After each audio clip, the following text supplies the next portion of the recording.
ಇಂದಿನ ವಿಡಿಯೋದಲ್ಲಿ ಫೆಬ್ರವರಿ 2ರ ಪ್ರಚಲಿತ ಘಟನೆಗಳ ಬಗ್ಗೆ ತಿಳಿದುಕೊಳ್ಳೋಣ. ಪ್ರಶ್ನೆ 1. ಜಾರ್ಖಂಡ್ನ ಹೊಸ ಮುಖ್ಯಮಂತ್ರಿಯಾಗಿ ಯಾರು ಪ್ರಮಾಣ ವಚನ ಸ್ವೀಕರಿಸಿದ್ದಾರೆ? Option A Hemant Soren, option B Arjun Munda, option C Champai Soren, option D Dikuram Soren.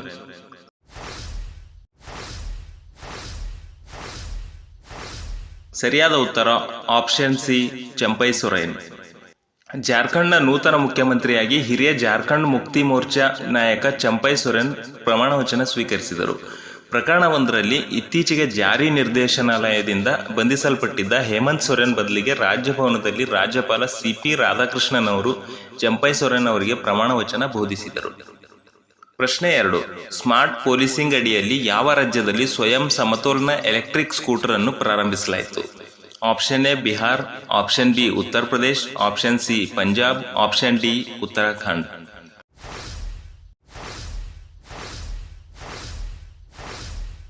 ಸರಿಯಾದ ಉತ್ತರ option D Uttarakhand.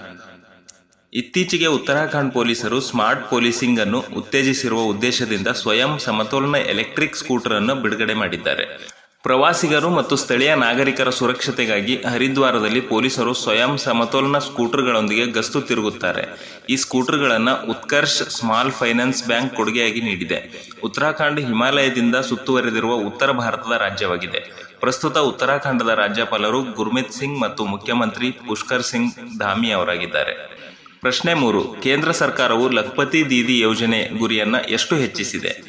Option A 3 ಕೋಟಿ, ಆಪ್ಷನ್ ಬಿ 3.5 ಕೋಟಿ, ಆಪ್ಷನ್ ಸಿ 4 ಕೋಟಿ, ಆಪ್ಷನ್ ಡಿ 4.5 ಕೋಟಿ.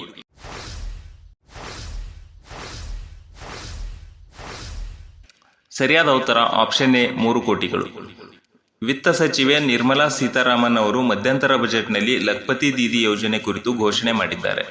ಸ್ವಸಹಾಯ ಗುಂಪುಗಳ ಅಡಿಯಲ್ಲಿ ಲಖ್ಪತಿ ದೀದಿ ಯೋಜನೆ ಗುರಿಯನ್ನು ಸರ್ಕಾರ ಹೆಚ್ಚಿಸಿದೆ.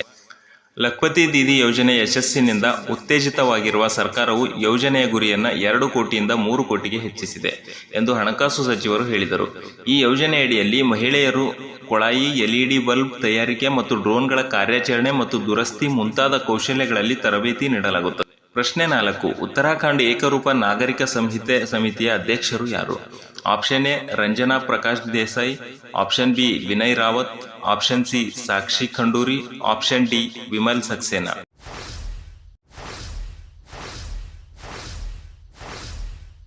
ಸರಿಯಾದ ಉತ್ತರ option A Ranjana Prakash Desai.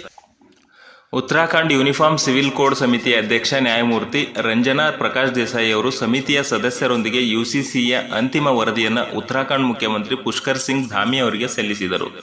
February 5ರಂದು ನಡೆಯಲಿರುವ ವಿಧಾನಸಭೆ ಅಧಿವೇಶನದಲ್ಲಿ ತಮ್ಮ ಸರ್ಕಾರ ಈ ಸಂಬಂಧ ವಿಧೇಯಕವನ್ನು ತರಲಿದೆ ಎಂದು ಮುಖ್ಯಮಂತ್ರಿ ಧಾಮಿ ಈ ಸಂದರ್ಭದಲ್ಲಿ ತಿಳಿಸಿದರು. ಪ್ರಶ್ನೆ 5. ಭಾರತೀಯ ವಾಯುಪಡೆಯು ವಾಯುಶಕ್ತಿ 24 ವ್ಯಾಯಾಮವನ್ನು ಎಲ್ಲಿ ಆಯೋಜಿಸುತ್ತದೆ? Option A Srinagar, option B Pathankot, option C Jaisalmer, option D Indore.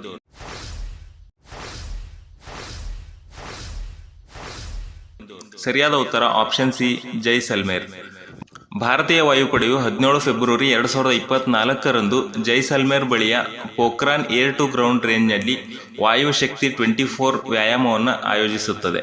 ವಾಯುಶಕ್ತಿಯ ಕೊನೆಯ ಆವೃತ್ತಿಯನ್ನು 16 ಫೆಬ್ರವರಿ 2019ರಂದು ನಡೆಸಲಾಯಿತು. ಈ ವರ್ಷ ಸ್ವದೇಶಿ ವಿಮಾನ ತೇಜಸ್ ಸೇರಿದಂತೆ 121 ವಿಮಾನಗಳು ಪ್ರಚಂಡ ಮತ್ತು ಧ್ರುವ ವಾಯುಪಡೆಯ ಈ ವ್ಯಾಯಾಮದಲ್ಲಿ ಭಾಗವಹಿಸುತ್ತವೆ. ಪ್ರಶ್ನೆ 6. 67ನೇ ಅಖಿಲ ಭಾರತ ಪೊಲೀಸ್ ಕರ್ತವ್ಯ ಸಭೆಯನ್ನು ಯಾವ ನಗರದಲ್ಲಿ ಆಯೋಜಿಸಲಾಗುವುದು? Option A Varanasi, option B Jaipur, option C Lucknow, option D Patna.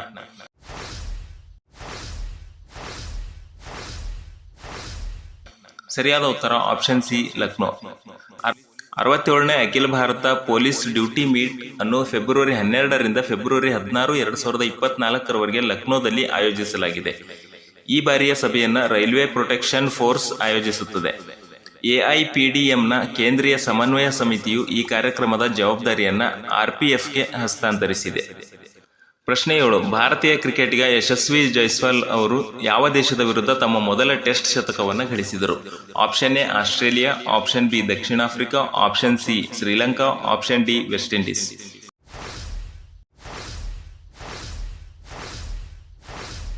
ಸರಿಯಾದ ಉತ್ತರ ಆಪ್ಷನ್ ಡಿ ವೆಸ್ಟ್ ಇಂಡೀಸ್.